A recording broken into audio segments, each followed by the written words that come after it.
Welcome back to my YouTube channel SKM study points. दोस्तों, मैं हूं आपका होस्ट और आज हम इस वीडियो में लेकर आए हैं अलंकार से संबंधित टॉप 70 मोस्ट इम्पॉर्टेंट MCQs, जो कि आपकी किसी भी सरकारी या प्रतियोगी परीक्षा की तैयारी के लिए बेहद ज़रूरी हैं। आज के इन 70 सवालों में शुरुआत के 30 प्रश्नों में हम आपको अलंकार के शाब्दिक अर्थ, उसकी सटीक परिभाषा, अलंकार के विभिन्न भेद, उसके मुख्य सिद्धांत और उससे संबंधित सभी महत्वपूर्ण जानकारी बहुत ही आसान भाषा में समझाएंगे।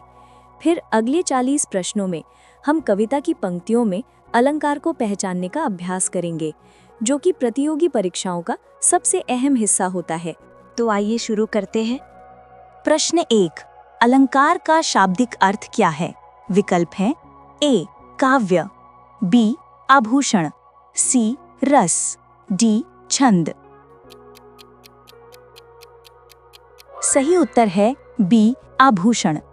अलंकार शब्द अलम, जिसका अर्थ है सजाना, और कार यानी करने वाला से मिलकर बना है। इसका सीधा और सरल मतलब है आभूषण या गहना। जैसे हम अपनी सुंदरता बढ़ाने के लिए गहने पहनते हैं, ठीक वैसे ही कवि अपनी कविता को और ज्यादा खूबसूरत, प्रभावशाली और आकर्षक बनाने के लिए अलंकारों का इस्तेमाल करते हैं। ये कविता को सजाकर उसे पढ़ने और सुनने में ज्यादा मजेदार बनाते हैं, जिससे पाठक या श्रोता पर गहरा प्रभाव पड़ता है। प्रश्न 2, काव्य शोभाकरान धर्मान अलंकारान प्रचक्षन्ते, यह प्रसिद्ध परिभाषा किस आचार्य ने दी है? विकल्प हैं ए आचार्य भामह, बी आचार्य दंडी, सी आचार्य वामन, डी आचार्य उद्भट। सही उत्तर है बी आचार्य दंडी। यह मशहूर परिभाषा संस्कृत साहित्य के महान आचार्य दंडी ने अपनी किताब काव्यादर्श में दी है। इस परिभाषा का मतलब है कि जो काव्य यानी कविता की शोभा बढ़ाते हैं, उन्हें ही अलंकार कहा जाता है। आचार्य दंडी का मानना था कि अलंकार कविता को सुंदर बनाने के लिए बहुत जरूरी तत्व हैं। ये परिभाषा अलंकारों के मूल उद्देश्य को एकदम स्पष्ट कर देती है कि उनका मुख्य काम कविता को आकर्षक और प्रभावशाली बनाना है। प्रश्न 3, अलंकार संप्रदाय का मूल सिद्धांत क्या है? विकल्प हैं ए रस काव्य की आत्मा है, बी ध्वनि काव्य की आत्मा है, सी अलंकार काव्य के अनिवार्य शोभाकारक धर्म है, डी रीति काव्य की आत्मा है।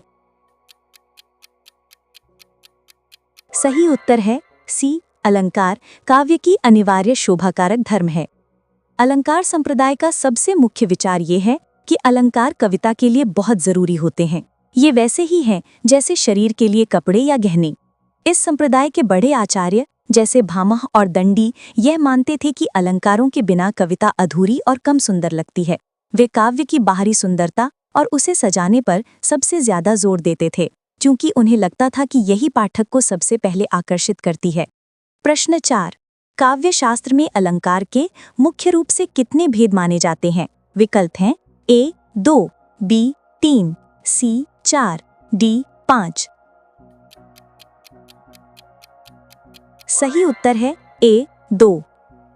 काव्य शास्त्र में अलंकार के मुख्य रूप से 2 भेद माने जाते हैं, शब्दालंकार और अर्थालंकार। शब्दालंकार वे होते हैं जहां कविता की सुंदरता शब्दों के खास प्रयोग या उनकी ध्वनि से आती है। अर्थालंकार वे होते हैं जहां सुंदरता कविता के गहरे मतलब या अर्थ से आती है। प्रतियोगी परीक्षाओं में अक्सर ये 2 मुख्य भेद ही पूछे जाते हैं। प्रश्न 5, अलंकार के कुल कितने प्रकार स्वीकार किए जाते हैं, जिनमें शब्दालंकार, अर्थालंकार के अतिरिक्त उभयालंकार भी शामिल है? विकल्प हैं ए 2, बी 3, सी 4, डी 5। सही उत्तर है बी 3।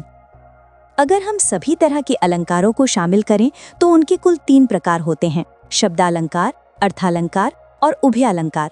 उभयालंकार वे होते हैं जहां कविता की सुंदरता शब्द और उसके अर्थ दोनों की वजह से एक साथ आती है। संसृष्टि और संकर इसके उदाहरण हैं। यह वर्गीकरण उन सभी स्थितियों को कवर करता है जहां अलंकार अपना प्रभाव डालते हैं, जिससे अलंकार की पूरी समझ बनती है। प्रश्न 6, जहां शब्दों के विशेष प्रयोग से काव्य में चमत्कार उत्पन्न होता है और शब्द बदलने पर चमत्कार नष्ट हो जाता है, वहां कौन सा अलंकार होता है?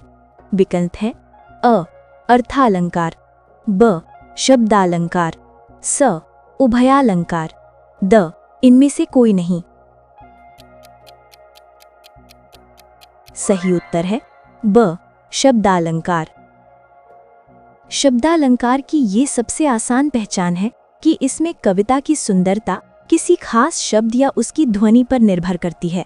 अगर आप उस खास शब्द की जगह उसका कोई पर्यायवाची यानी समान अर्थ वाला शब्द रख दें तो कविता का वो जादू या चमत्कार खत्म हो जाता है। अनुप्रास, यमक और श्लेष जैसे अलंकार इसके प्रमुख उदाहरण हैं। ये अलंकार कविता की बाहरी बनावट को सुंदर बनाता है। प्रश्न 7। जहां अर्थ की विशिष्टता के कारण काव्य में सौंदर्य और चमत्कार उत्पन्न होता है, वहां कौन सा अलंकार होता है? विकल्प हैं अ, शब्दालंकार, ब, अर्थालंकार, स, उभयालंकार, द, इनमें से कोई नहीं। सही उत्तर है ब, अर्थालंकार। अर्थालंकार में कविता की सुंदरता उसके गहरे मतलब या अर्थ में छिपी होती है। इसमें एक खास बात यह है कि अगर आप शब्दों को बदलकर उनके पर्यायवाची भी रख दें तो भी अलंकार का प्रभाव बना रहता है, क्योंकि सुंदरता सीधे अर्थ से जुड़ी होती है। उपमा, रूपक और उत्प्रेक्षा इसके प्रमुख उदाहरण हैं। ये अलंकार कविता के भावों को ज्यादा प्रभावशाली और समझने योग्य बनाता है। प्रश्न 8। निम्नलिखित में से कौन सा एक प्रमुख शब्दालंकार है? विकल्प हैं अ, अनुप्रास, ब, रूपक, स, यमक, द, उत्प्रेक्षा। सही उत्तर है स, यमक। यमक अलंकार शब्दालंकार का एक बहुत ही महत्वपूर्ण प्रकार है। इसमें एक ही शब्द कविता में 2 या 2 से अधिक बार आता है, लेकिन हर बार उसका मतलब बिल्कुल अलग होता है। अनुप्रास और श्लेष भी शब्दालंकार के ही प्रकार हैं। वहीं उपमा, रूपक और उत्प्रेक्षा अर्थालंकार के भेद हैं, जिनकी सुंदरता शब्दों के बजाय अर्थ पर निर्भर करती है। प्रतियोगी परीक्षाओं में इस अंतर को समझना जरूरी है। प्रश्न 9। निम्नलिखित में से कौन सा एक प्रमुख अर्थालंकार है? विकल्प है अ, अनुप्रास, ब, यमक, स, श्लेष, द, उपमा। सही उत्तर है द, उपमा। उपमा अलंकार अर्थालंकार का एक मुख्य प्रकार है, जिसे अक्सर अलंकारों का राजा भी कहा जाता है। इसमें 2 अलग अलग चीजों की तुलना की जाती है, क्योंकि उनमें कोई एक गुण समान होता है। रूपक, उत्प्रेक्षा और अतिशयोक्ति भी अर्थालंकार हैं, जबकि अनुप्रास, यमक और श्लेष शब्दालंकार के भेद हैं, जिनकी सुंदरता शब्दों या अक्षरों के खास इस्तेमाल से आती है। प्रश्न 10। जहां एक ही शब्द 2 या 2 से अधिक बार आता है और हर बार उसका अर्थ भिन्न होता है, वहां कौन सा अलंकार होता है? विकल्प हैं अ, अनुप्रास, ब, श्लेष, स, यमक, द, पुनरुक्ति प्रकाश। सही उत्तर है स, यमक। ये यमक अलंकार की बिल्कुल सटीक और आसान पहचान है। इसमें एक ही शब्द कविता में बार बार आता है, लेकिन हर बार उसका मतलब बदल जाता है। उदाहरण के लिए, कनक कनकते 100 गुनी में पहला कनक का अर्थ सोना और दूसरे कनक का अर्थ धतूरा है। प्रतियोगी परीक्षाओं में इस प्रकार के उदाहरण अक्सर पूछे जाते हैं, जहां शब्द की पुनरावृत्ति और भिन्न अर्थों को पहचानना होता है। प्रश्न 11। जब एक ही शब्द एक बार प्रयुक्त होकर प्रसंगानुसार एक से अधिक अर्थ दे, वहां कौन सा अलंकार होता है? विकल्प हैं ए, यमक, बी, श्लेष, सी, अनुप्रास, डी, वक्रोक्ति। सही उत्तर है बी, श्लेष। यह श्लेष अलंकार की मुख्य पहचान है। इसमें कोई शब्द कविता में सिर्फ एक बार आता है, लेकिन उस एक शब्द के अंदर ही कई मतलब छिपे होते हैं। पाठक या श्रोता कविता के प्रसंग यानी संदर्भ के हिसाब से उसका सही मतलब समझते हैं। उदाहरण के लिए, रहीमन पानी राखिए में पानी शब्द के 3 अलग अलग मतलब हैं, चमक, इज्जत और जल। यह शब्द की बहुअर्थी क्षमता पर आधारित है। प्रश्न 12। जब किसी काव्य पंक्ति में एक ही वर्ण या अक्षर की आवृत्ति बार बार होती है, वहां कौन सा अलंकार होता है? विकल्प है ए, यमक, बी, श्लेष, सी, अनुप्रास, डी, पुनरुक्ति प्रकाश। सही उत्तर है सी, अनुप्रास। ये अनुप्रास अलंकार की सबसे सरल और सीधी पहचान है। जब कविता की किसी लाइन में एक ही अक्षर जैसे क या च एक से ज्यादा बार आता है तो वहाँ अनुप्रास अलंकार होता है। इससे कविता में एक खास तरह की मिठास और धुन यानी नाद सौंदर्य आ जाती है जो सुनने में अच्छी लगती है। उदाहरण के लिए चारुचंद्र की चंचल किरणें में च अक्षर की आवृत्ति स्पष्ट है। प्रश्न 13। उपमा अलंकार के प्रमुख तत्व क्या हैं? विकल्प हैं ए उपमेय उपमान, बी उपमेय उपमान वाचक शब्द साधारण धर्म, सी केवल वाचक शब्द, डी केवल साधारण धर्म। सही उत्तर है बी उपमेय उपमान वाचक शब्द साधारण धर्म। उपमा अलंकार को पूरी तरह समझने के लिए 4 चीजें जानना बहुत जरूरी है। उपमेय यानी वह चीज जिसकी तुलना की जा रही है, उपमान यानी वह प्रसिद्ध चीज जिससे तुलना की जा रही है, वाचक शब्द यानी वो शब्द जो तुलना को दिखाते हैं जैसे सा सी से सम सरिस, और साधारण धर्म यानी वह गुण जो उपमेय और उपमान दोनों में एक जैसा हो। इन चारों तत्वों के होने पर ही उपमा अलंकार पूर्ण होता है। प्रश्न 14। अलंकार संप्रदाय के प्रवर्तक आचार्य किसे माना जाता है? विकल्प हैं ए आचार्य भरत मुनि, बी आचार्य दंडी, सी आचार्य भामह, डी आचार्य रुद्रट। सही उत्तर है सी आचार्य भामह।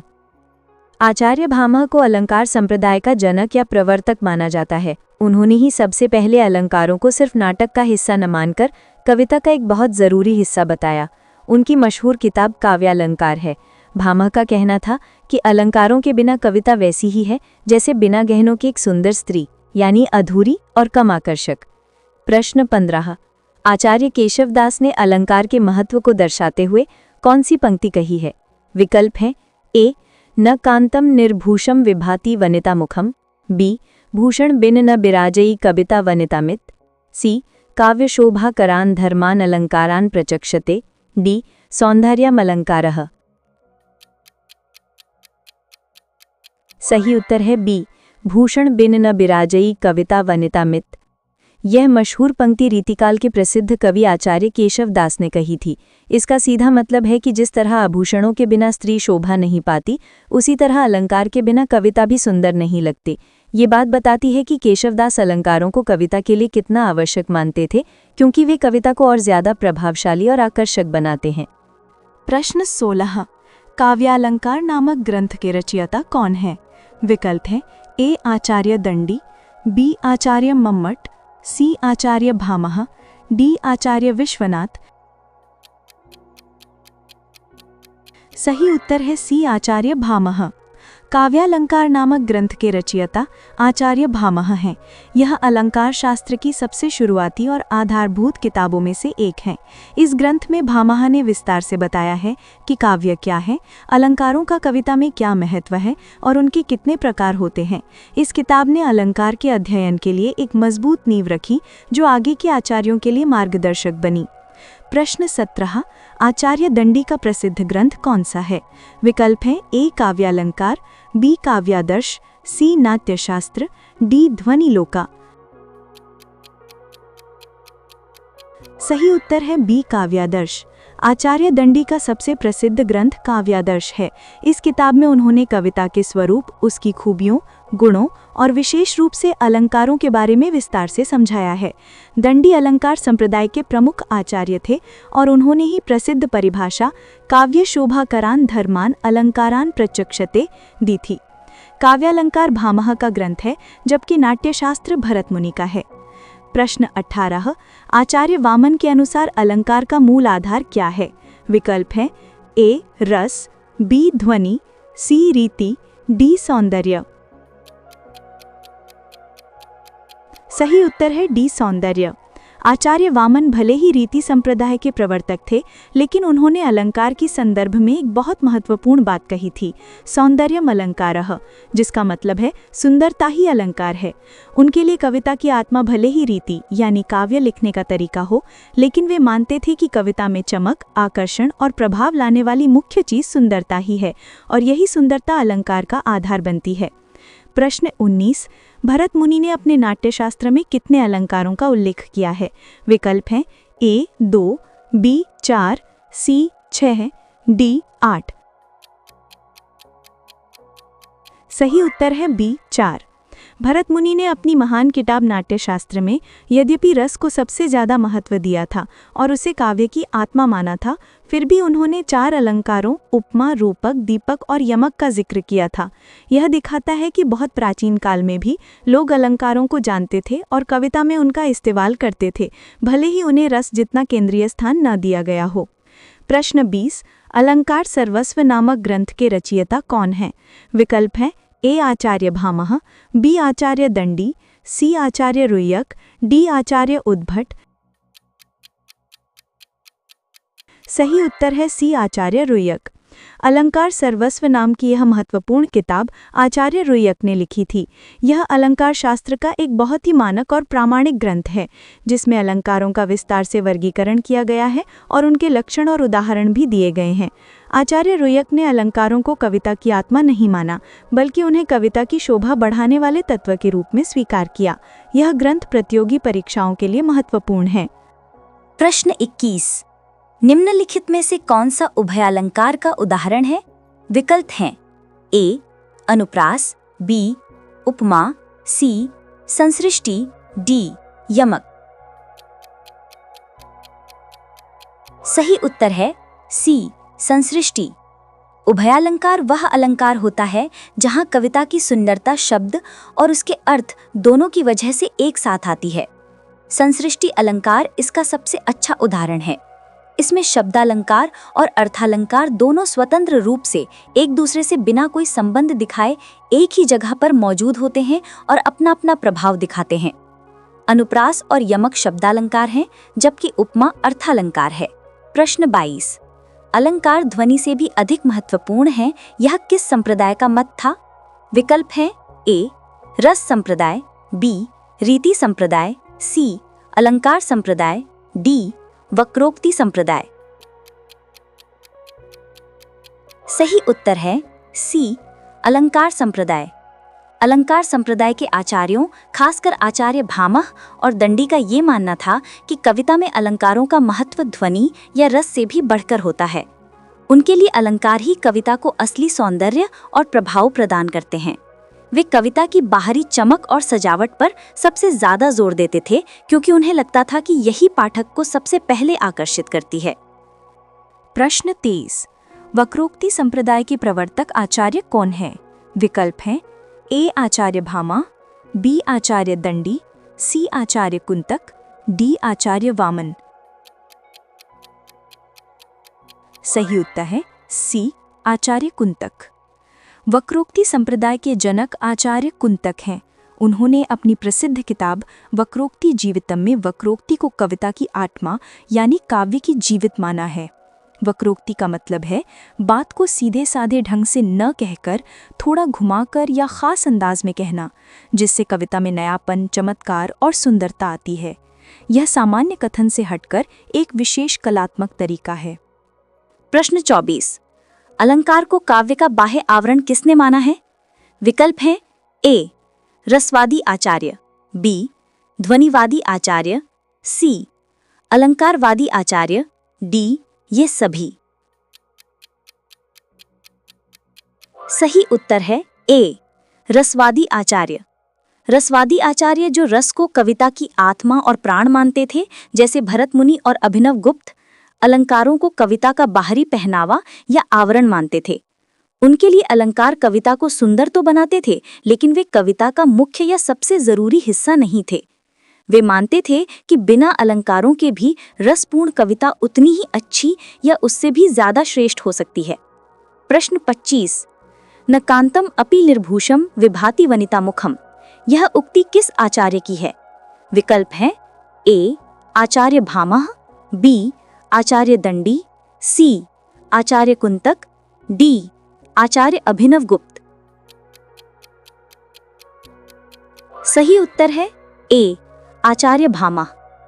यह प्रसिद्ध उक्ति आचार्य भामह की है, जिसका मतलब है सुंदर होने पर भी आभूषणों के बिना स्त्री का मुख शोभा नहीं पाता।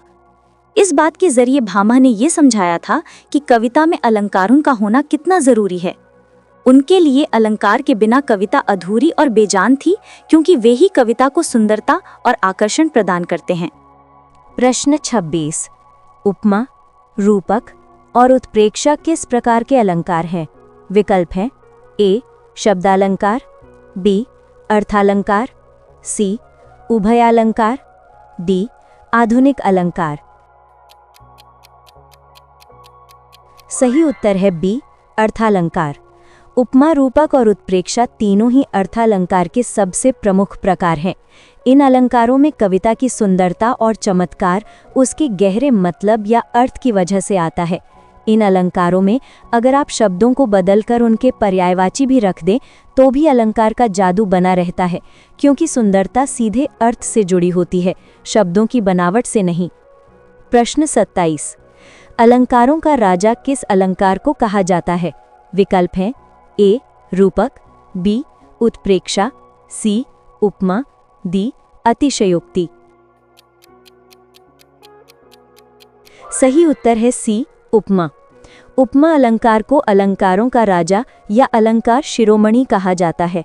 इसका मुख्य कारण इसकी व्यापकता और कविता में इसका बहुत ज़्यादा इस्तेमाल होना है।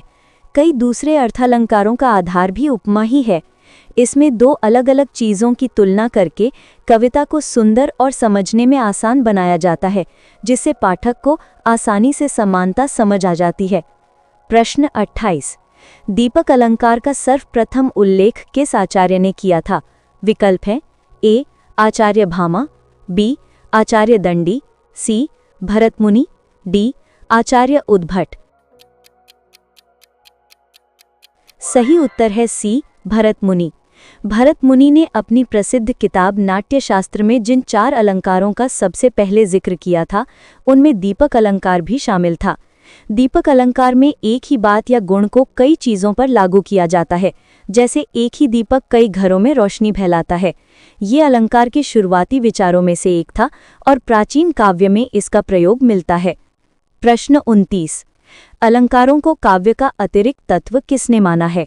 विकल्प हैं ए. अलंकारवादी, बी. रसवादी, सी. ध्वनिवादी, डी. रीतिवादी। सही उत्तर है बी. रसवादी। रसवादी आचार्य जो रस को कविता की आत्मा और प्राण मानते थे, जैसे भरत मुनि और अभिनव गुप्त, अलंकारों को कविता का अतिरिक्त तत्व मानते थे। उनके लिए अलंकार कविता की शोभा तो बढ़ाते थे, लेकिन वे उसके मूल आधार नहीं थे। वे मानते थे कि बिना अलंकारों के भी रसपूर्ण और प्रभावशाली कविता की रचना पूरी तरह संभव है, क्योंकि रस ही मुख्य होता है। प्रश्न 30। आचार्य रुद्रट किस संप्रदाय के प्रमुख आचार्य थे? विकल्प हैं ए. रस संप्रदाय, बी. अलंकार संप्रदाय, सी. रीति संप्रदाय, बी. ध्वनि संप्रदाय। सही उत्तर है बी. अलंकार संप्रदाय। आचार्य रुद्रट अलंकार संप्रदाय के एक बहुत ही महत्वपूर्ण आचार्य थे। उन्होंने अपनी किताब काव्यालंकार में अलंकारों का बहुत ही वैज्ञानिक और व्यवस्थित तरीके से वर्गीकरण किया था। उन्होंने अलंकारों को शब्दालंकार, अर्थालंकार, उभयालंकार और गुणालंकार जैसे 4 मुख्य वर्गों में बांटा था। उनका काम अलंकार के अध्ययन को और ज़्यादा सुव्यवस्थित और समझने योग्य बनाने में बहुत अहम था। प्रश्न 31। तरिणी तनुजा तट तमाल तरोवर बहु छाए, इस पंक्ति में कौन सा अलंकार है? विकल्प हैं ए. यमक अलंकार, बी. अनुप्रास अलंकार, सी. श्लेष अलंकार या डी. उपमा अलंकार। सही उत्तर है बी. अनुप्रास अलंकार। इस पंक्ति में त अक्षर जैसे तरिणी, तनुजा, तट, तमाल, तरुवर बार बार आया है। जब कविता की किसी लाइन में एक ही अक्षर या वर्ण जैसे क, च, म, त आदि एक से ज्यादा बार आता है तो उसे पहचानना आसान होता है कि ये अनुप्रास अलंकार है। ये शब्दों की ध्वनियों को दोहराकर कविता को सुनने में सुंदर और मधुर बनाता है, जिससे एक खास लय पैदा होती है। प्रश्न 32। पीपर पात सरिस मंडोला, इस पंक्ति में कौन सा अलंकार है? विकल्प हैं ए. रूपक अलंकार, बी. यमक अलंकार, सी. श्लेष अलंकार या डी. उपमा अलंकार। सही उत्तर है डी. उपमा अलंकार। यहाँ मन, जिसकी तुलना हो रही है उपमेय की तुलना पीपल के पत्ते से, जिससे तुलना हो रही है उपमान से, की गई है। सरिस जैसा शब्द तुलना को स्पष्ट रूप से बता रहा है। उपमा अलंकार की पहचान सा, सी, से, सरिस, सम जैसे वाचक शब्दों से होती है, जो दो चीज़ों के बीच की समानता को दिखाते हैं। यहाँ मन के हिलने या डोलने की तुलना पत्ते के हिलने से की गई है। प्रश्न 33। चरण कमल बंदौ हरिराई, इस पंक्ति में कौन सा अलंकार है? विकल्प हैं ए उपमा अलंकार, बी रूपक अलंकार, सी अतिशयोक्ति अलंकार या डी दृष्टांत अलंकार। सही उत्तर है बी रूपक अलंकार। इस पंक्ति में भगवान के चरणों को सीधे कमल ही बता दिया गया है, यानी चरणों और कमल के बीच कोई अंतर नहीं दिखाया गया, उन्हें एक ही मान लिया गया है। चरण कमल का मतलब कमल जैसे चरण नहीं, बल्कि कमल ही चरण है। जब दो चीज़ों उपमेय और उपमान को एक जैसा न बताकर सीधे एक ही चीज़ मान लिया जाए और बीच में सा, सी जैसे शब्द ना हो, तो वो रूपक अलंकार होता है। प्रश्न 34। कनक कनक से 100 गुनी मादकता अधिक आए, या खाए बौराए जग या पाए बौराए, इस दोहे में कौन सा अलंकार है? विकल्प हैं ए श्लेष अलंकार, बी उपमा अलंकार, सी यमक अलंकार, डी अनुप्रास अलंकार। सही उत्तर है सी यमक अलंकार। इस दोहे में कनक शब्द 2 बार आया है और दोनों बार उसका मतलब बिल्कुल अलग अलग है। पहले कनक का मतलब है सोना, जिसे पाकर आदमी घमंड में पागल हो जाए, और दूसरे कनक का मतलब है धतूरा, जिसे खाकर आदमी पागल हो जाए। जब एक ही शब्द एक से ज़्यादा बार आए और हर बार उसका मतलब अलग अलग हो, तो वो यमक अलंकार होता है। प्रश्न 35। रहीमन पानी राखिए, बिन पानी सब सून, पानी गए न ऊबरे, मोती मानुष चून, इस दोहे में कौन सा अलंकार है? ए यमक अलंकार, बी अनुप्रास अलंकार, सी श्लेष अलंकार या डी रूपक अलंकार। सही उत्तर है सी श्लेष अलंकार। इस दोहे में पानी शब्द सिर्फ एक बार आया है, लेकिन कविता के संदर्भ के अनुसार इसके 3 अलग अलग मतलब निकलते हैं। मोती के लिए चमक, मनुष्य के लिए इज्जत और चूने या आटे के लिए जल। जब एक ही शब्द के अंदर कई मतलब छिपे हों और वो अलग अलग प्रसंगों में लागू हों, तो वो श्लेष अलंकार होता है। प्रश्न 36। मुख चंद्रमा सा सुंदर है, इस पंक्ति में कौन सा अलंकार है? विकल्प है ए रूपक, बी उत्प्रेक्षा, सी उपमा, डी अतिशयोक्ति। सही उत्तर है सी उपमा। यहाँ मुख जिसकी तुलना हो रही है की तुलना चंद्रमा जिससे तुलना हो रही है से की गई है, और सा शब्द तुलना को स्पष्ट रूप से बता रहा है। सुंदर वो गुण है जो मुख और चंद्रमा दोनों में समान है। उपमा अलंकार को सा, सी, से, सम, सरिस जैसे वाचक शब्दों से पहचानना बहुत आसान होता है, क्योंकि ये शब्द दो चीज़ों के बीच की समानता को सीधे सीधे दिखाते हैं। प्रश्न 37। मेघमय आसमान से उतर रही है वो संध्या सुंदरी परिसी धीरे धीरे, इस पंक्ति में कौन सा अलंकार है? विकल्प हैं ए उपमा, बी रूपक, सी मानवीकरण, डी उत्प्रेक्षा। सही उत्तर है सी मानवीकरण। इस पंक्ति में शाम, जो एक निर्जीव और अमूर्त चीज है, उसे एक सुंदर परी की तरह धीरे धीरे आसमान से उतरते हुए दिखाया गया है। परी सजीव होती है और उतरना उसका मानवीय गुण या क्रिया है।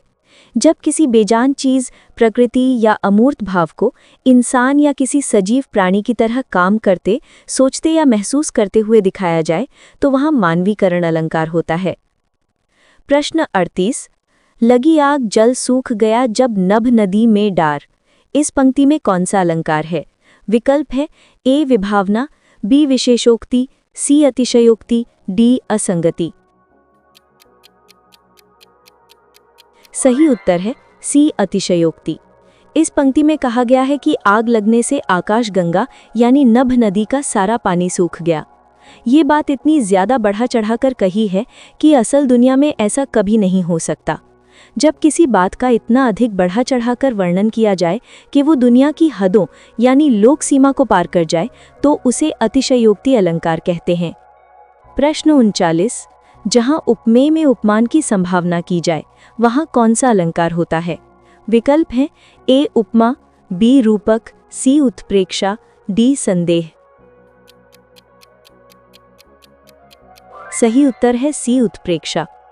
उत्प्रेक्षा अलंकार में उपमेय यानी जिसकी तुलना हो, में उपमान यानी जिससे तुलना हो, होने की कल्पना या संभावना की जाती है, उसे सच मान नहीं लिया जाता। इसे अक्सर मनु, मानो, जनु, जानू, ज्यों, इव जैसे वाचक शब्दों से पहचाना जा सकता है। उदाहरण के लिए, सोहत ओढ़े पीत पट, श्याम सलोने गात, मनु नीलमणि सैल पर, आतप पर्यो प्रभात में मनु संभावना बताता है। प्रश्न 40।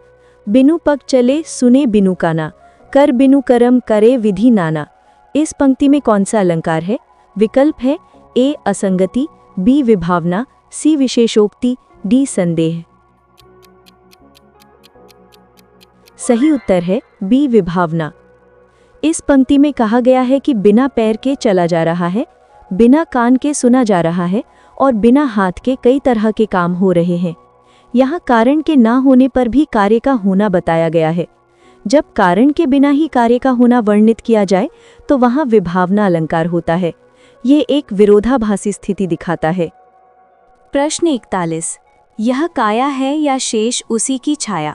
इस पंक्ति में कौन सा अलंकार है? विकल्प है ए रूपक, बी उत्प्रेक्षा, सी संदेह, डी भ्रांतिमान। सही उत्तर है सी संदेह। इस पंक्ति में देखने वाले को ये पक्का पता नहीं चल पा रहा है कि ये जो सामने है वो शरीर यानी काया है या किसी की परछाई यानी छाया। जब किसी वस्तु को देखकर ये तय न हो पाए कि वो वही वस्तु है या कोई दूसरी वस्तु है और मन में शक यानी अनिश्चय बना रहे तो वहाँ संदेह अलंकार होता है। इसमें अंत तक फैसला नहीं हो पाता कि असलियत क्या है। प्रश्न 42। समरथ को नहीं दोष गुसाई, रवि पावक सुर सरी की नाई। इस पंक्ति में कौन सा अलंकार है? विकल्प है ए दृष्टांत, बी अर्थांतरन्यास, सी विशेषोक्ति, डी विभावना। सही उत्तर है बी अर्थांतरन्यास। इस पंक्ति में पहले एक सामान्य बात कही गई है, ताकतवर को कोई दोष नहीं लगता, हे प्रभु। फिर उस बात को समझाने और सही साबित करने के लिए एक जानी मानी मिसाल दी गई है। जैसे सूर्य, अग्नि और गंगा पवित्र हैं, उनके दोष नहीं गिने जाते। जब कोई सामान्य बात किसी विशेष उदाहरण से समझाई जाए या उसका समर्थन किया जाए तो वो अर्थांतरन्यास अलंकार होता है। प्रश्न 43। जहाँ उपमेय का निषेध करके उपमान का आरोप किया जाए वहाँ कौन सा अलंकार होता है? विकल्प है ए उपमा, बी रूपक, सी अपहनति, डी संदेह। सही उत्तर है सी अपहनति।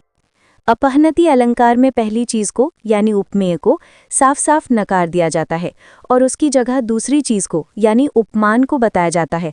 इसका मतलब होता है छिपाना या इनकार करना। जैसे यह चंद्र नहीं मुख है, यहाँ चंद्र होने से इनकार करके मुख को ही असली बताया गया है। अक्सर इसमें नहीं, न, अपरंतु जैसे निषेधात्मक शब्द आते हैं। प्रश्न 44। उषा सुनहेले तीर बरसाती, जय लक्ष्मी सी उदित हुई। इस पंक्ति में कौन सा अलंकार है? विकल्प है ए उपमा रूपक, बी मानवीकरण उपमा, सी उत्प्रेक्षा मानवीकरण, डी अतिशयोक्ति उपमा। सही उत्तर है बी मानवीकरण उपमा। इस पंक्ति में दो अलंकार हैं। पहला, सुबह यानी उषा जो एक निर्जीव चीज है उसे सुनहले तीर बरसाती और उदित हुई दिखाया गया है, जो इंसान या सजीव प्राणी का काम है। ये मानवीकरण अलंकार है। दूसरा, जय लक्ष्मी सी में सी शब्द तुलना बता रहा है कि उषा जय लक्ष्मी के समान है। ये उपमा अलंकार है। इस तरह एक ही पंक्ति में दो अलंकारों का सुंदर प्रयोग हुआ है। प्रश्न 45। मुख नहीं चंद्र है। इस पंक्ति में कौन सा अलंकार है? विकल्प है ए अपहनति, बी रूपक, सी उपमा, डी अनन्वय। सही उत्तर है ए अपहनति। इस उदाहरण में मुख जो असली चीज है उसे साफ साफ नकार दिया गया है यानी नहीं, और उसे सीधे चंद्रमा जिससे तुलना की जा रही है वही बता दिया गया है। अपहनति अलंकार की ये पहचान है कि इसमें एक चीज को गलत बताकर दूसरी चीज को सच बताया जाता है।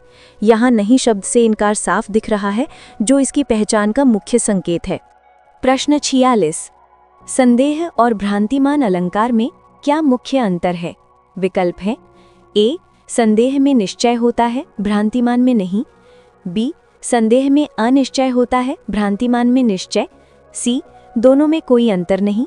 डी, संदेह में तुलना होती है, भ्रांतिमान में आरोप। सही उत्तर है बी, संदेह में अनिश्चय होता है, भ्रांतिमान में निश्चय।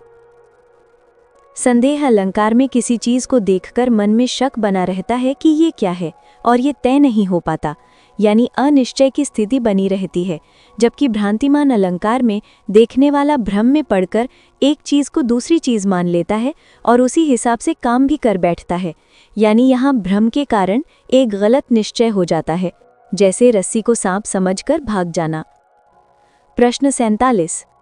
आगे नदियां पड़ी अपार, घोड़ा कैसे उतरे पार, राणा ने सोचा इस पार, तब तक चेतक था उस पार। इस पंक्ति में कौन सा अलंकार है?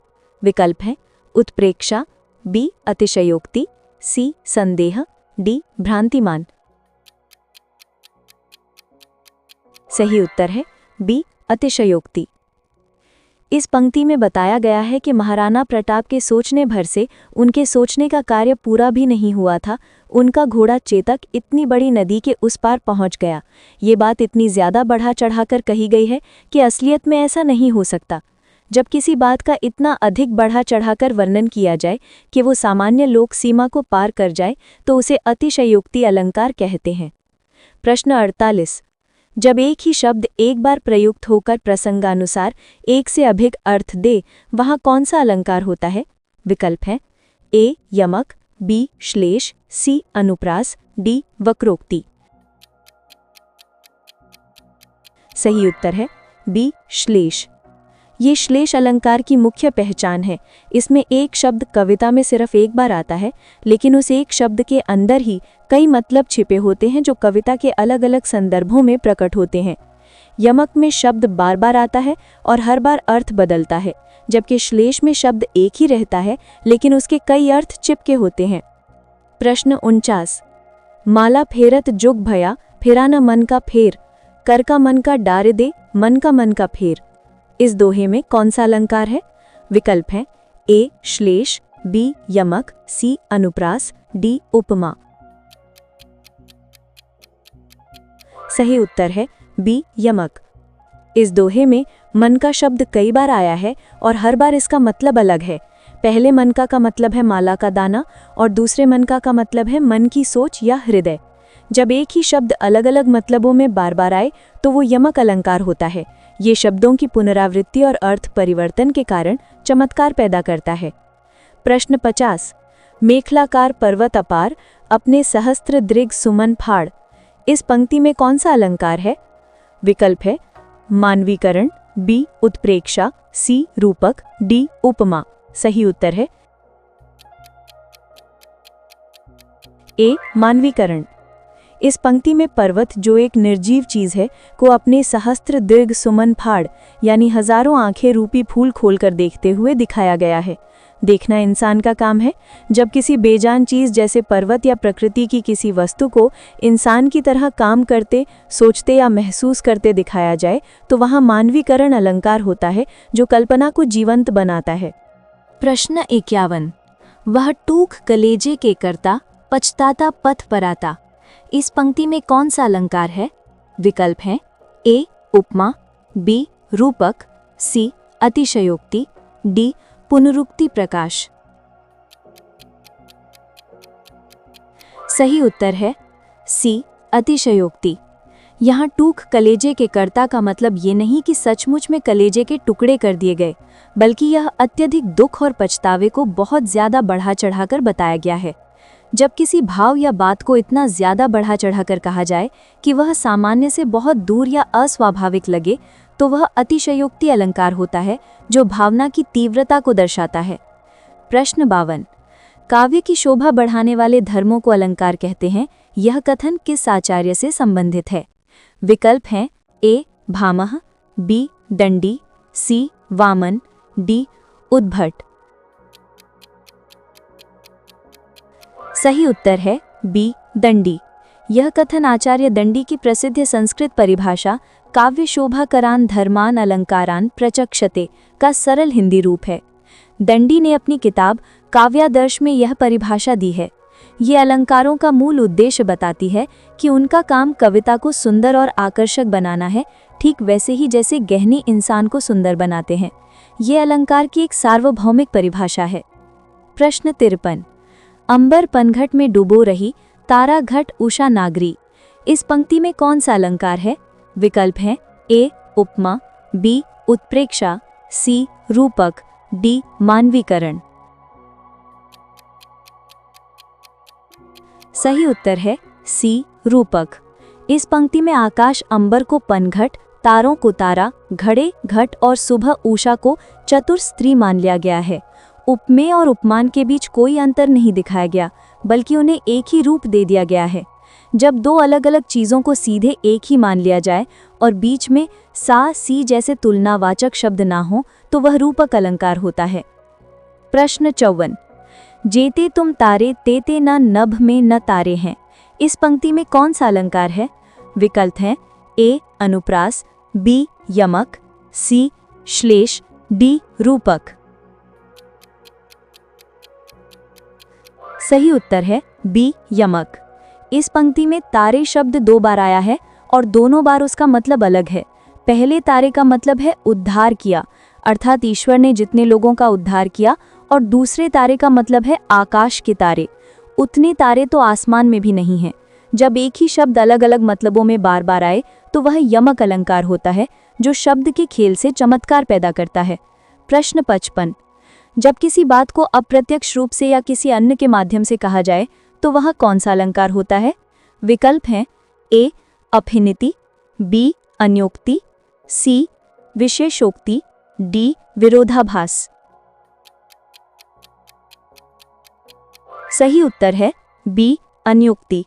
अन्योक्ति अलंकार में अपनी बात सीधे सीधे किसी व्यक्ति से न कहकर किसी और चीज या किसी दूसरे के माध्यम से कही जाती है। इसका मतलब होता है किसी और के प्रति कही गई उक्ति। इसमें प्रस्तुत जो कहना है का वर्णन न करके अप्रस्तुत जिसके जरिए कहा गया का वर्णन होता है, जिससे असली बात समझ आ जाती है। जैसे मालियावत देखकर कलियन करी पुकार। प्रश्न 56। कालिंदी कूल कदम्ब की डारन। इस पंक्ति में कौन सा अलंकार है? विकल्प हैं ए अनुप्रास, बी यमक, सी श्लेष, डी वक्रोक्ति। सही उत्तर है ए अनुप्रास। इस पंक्ति में क अक्षर यानी कालिंदी, कूल, कदम्ब और की में बार बार आया है। अनुप्रास अलंकार की पहचान बहुत आसान है। जब कविता की किसी लाइन में एक ही अक्षर या वर्ण एक से ज्यादा बार आता है तो वहां अनुप्रास अलंकार होता है।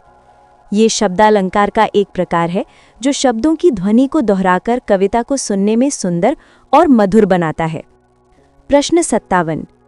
जब उपमेय और उपमान को एक ही बताया जाए तथा दोनों में कोई अंतर न दिखाया जाए तो वहां कौन सा अलंकार होता है? विकल्प है ए उपमा, बी उत्प्रेक्षा, सी रूपक, डी भ्रांतिमान। सही उत्तर है सी रूपक। रूपक अलंकार में उपमेय यानी जिसकी तुलना हो और उपमान यानी जिससे तुलना हो को बिल्कुल एक ही मान लिया जाता है। उनके बीच कोई अंतर नहीं दिखाया जाता। जैसे मैया मैं तो चंद्र खिलौना ले हूं, यहाँ चंद्रमा को खिलौना ही मान लिया गया है। इस अलंकार में जैसे, सा जैसे तुलनावाचक शब्द नहीं होते, बल्कि उपमेय को ही सीधे उपमान का रूप दे दिया जाता है। विरह है या वरदान, आह ये जीवन। इस पंक्ति में कौन सा अलंकार है? विकल्प है ए उत्प्रेक्षा, बी संदेह, सी विरोधाभास, डी भ्रांतिमान। सही उत्तर है बी संदेह। इस पंक्ति में मन में ये तय नहीं हो पा रहा कि जीवन विरह यानी दुख है या वरदान यानी खुशी। जब किसी चीज को देखकर ये पक्का पता न चले कि वो क्या है और मन में शक या अनिश्चय की स्थिति बनी रहे तो वहां संदेह अलंकार होता है।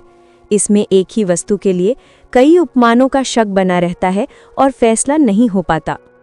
प्रश्न 59। तू मोहन के उर्बसी हुए उर्बसी समान। इस पंक्ति में कौन सा अलंकार है? विकल्प हैं ए श्लेष, बी यमक, सी अनुप्रास, डी उपमा।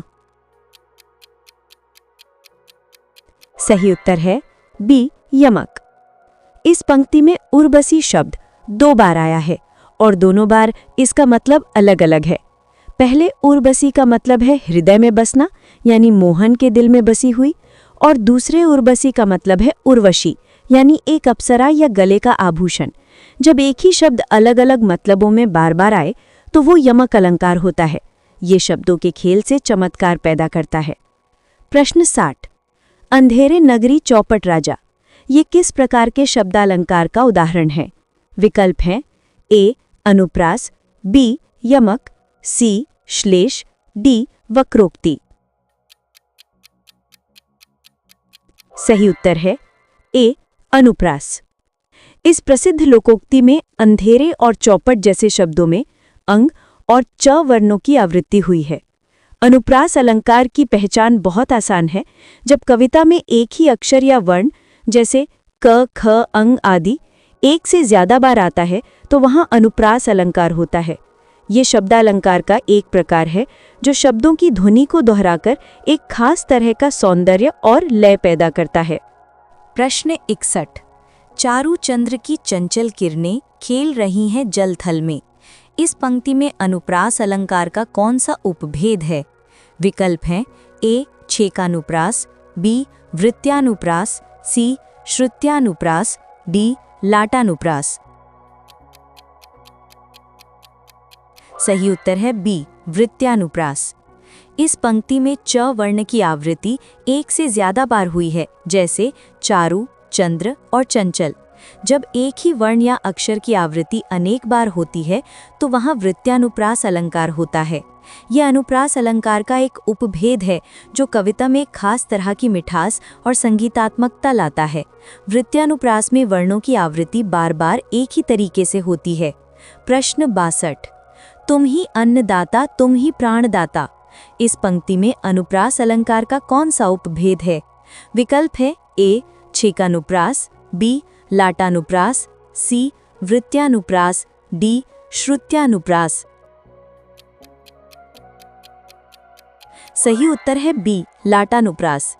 इस पंक्ति में पूरा वाक्यखंड तुम ही अन्न और दाता 2 बार आया है, लेकिन इसका अर्थ वही है। जब किसी वाक्य या वाक्यखंड की आवृत्ति उसी अर्थ में होती है लेकिन उसका अन्वय या भाव बदल जाता है तो वहां लाटानुप्रास होता है। यहाँ अन्न और प्राण के साथ दाता शब्द का प्रयोग भाव में अंतर कर रहा है। प्रश्न 63। जब उपमेय, उपमान, वाचक शब्द और साधारण धर्म ये चारों तत्व मौजूद हों तो उपमा अलंकार का कौन सा भेद होता है? विकल्प हैं ए लुप्तोपमा, बी पूर्णोपमा, सी मालोपमा, डी रसनोपमा। सही उत्तर है बी पूर्णोपमा।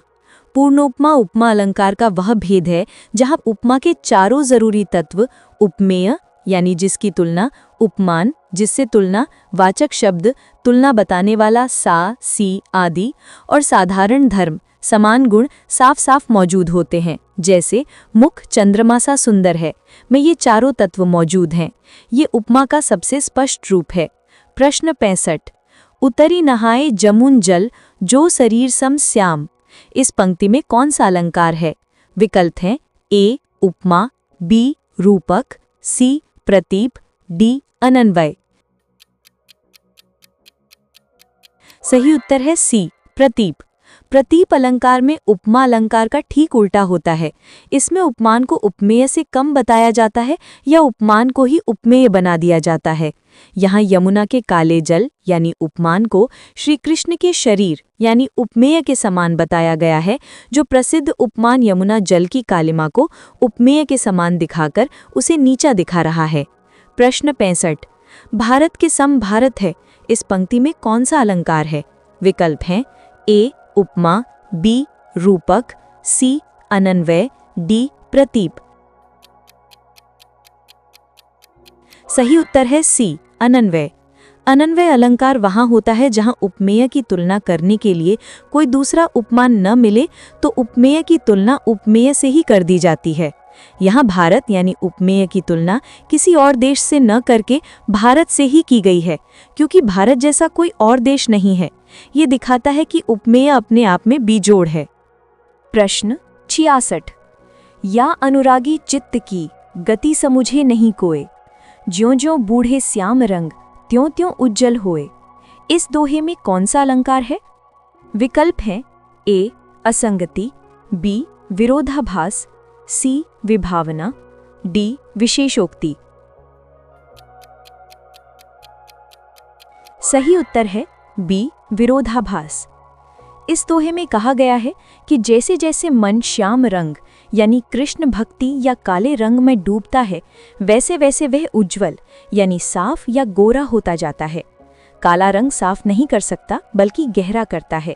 यहाँ विरोध न होते हुए भी विरोध का आभास हो रहा है। जहाँ दो विरोधी बातों का एक साथ वर्णन हो, वहाँ विरोधाभास अलंकार होता है। प्रश्न 67। पानी बिच मीन पियासी, मोही सुनी सुनी आवे हांसी। इस पंक्ति में कौन सा अलंकार है? विकल्प हैं ए विभावना, बी असंगति, सी विशेषोक्ति, डी अन्योक्ति। सही उत्तर है सी विशेषोक्ति। विशेषोक्ति अलंकार वहाँ होता है जहाँ कारण मौजूद होने पर भी कार्य न हो। यहाँ पानी यानी कारण मौजूद है, लेकिन मछली यानी कार्य फिर भी प्यासी है। ये एक आश्चर्यजनक स्थिति है कि पानी में रहकर भी मछली प्यासी है। ये विभावना अलंकार का ठीक उल्टा है।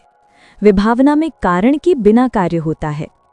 प्रश्न 68। नंदन वन सी फूल उठी, ये छोटी सी कुटिया मेरी। इस पंक्ति में कौन सा अलंकार है? विकल्प हैं ए व्याजस्तुति, बी उपमा, सी दीपक, डी तुल्योगिता। सही उत्तर है बी उपमा।